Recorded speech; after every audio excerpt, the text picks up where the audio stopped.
alla maanta waxaan qosol ilaahay naagta magaalada gaalkacyo lagu qabtay taari xalay khadka waan ka dhacsanaay naagta magaalada gaalkacyo lagu qabtay ee xarunta gobolka mudug baan inanka ka sheekeynay naagta hadda ka hor jaar bay nala ahaan jirtay haddii jaar nala ahaan jirtay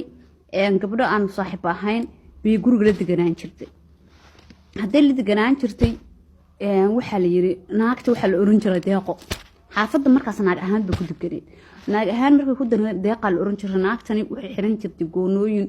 iyo shaatiyaal iyo wax aduu xijaab xun iyo shaatiga ka hoos marin jirtay xijaabkan aduu wax nin iska dhigaysa naagna wax sii ahay baskoolad baan u xirnaan jiray baskoolada xataa xarg bay ugu xiran suuliga xataa la gali jiray xaaladdu markay saas ahayd gabdhaha xataa markay labisanayaan markay qaawanayaan waxa way ku dhex jirto gabdhaha xataa waxay iiga sheekeen anaga waxay dhahday gabdhiba iiga sheekeen waxay tiri way nitaaban jirtay xataa heblo wallahi waa shidanta xaqad ka ifaysa waxbay nagu oran jirtay tir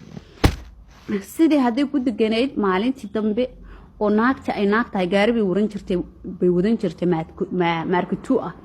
gaariga haday wadan jirtay gaariga waxa ku qornaan jirtay dabadiisa deeqyare naagtani waxay aadi jirtaan sida koonfur iyo waqooyi way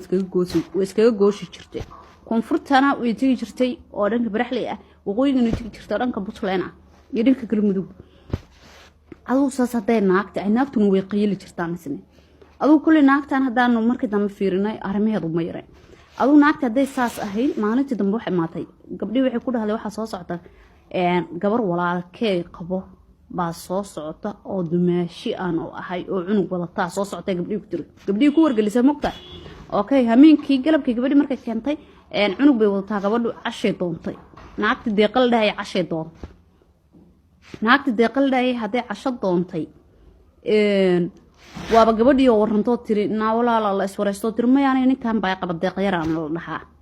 ma gabadhan deeqa la dhahay deeq yar lama riixay ku qabtaa guriga geliso boorsadii furto waa mariye iyo macawsi iyo balaayan nimaneed adugu markii uu abaaheelay cashadii keentay oo midha ay u warantay isla hameenkii bay carareenba isla hameenkii anaga waxaan go'aansanay inaan boolis ku wargelino arinta oo hameenkii intii cashada ku maqnaa oo arintina loo sheegay anagu waa shirnay waxaan arintan booliska ku wargelinayna naagtaana waaba dadka madaxa duubka dadka ku laaya waa mishmeesato waa nin iyo naag wuxuuna kala garamayna booliskan wacayna hadaan niro arintii anaga aan qorsheynay intii hebaay maqnayd intaan ba anagu arintii qorsheynay inta timid guriga carreyn big alaabta saxtaa uu ka tagay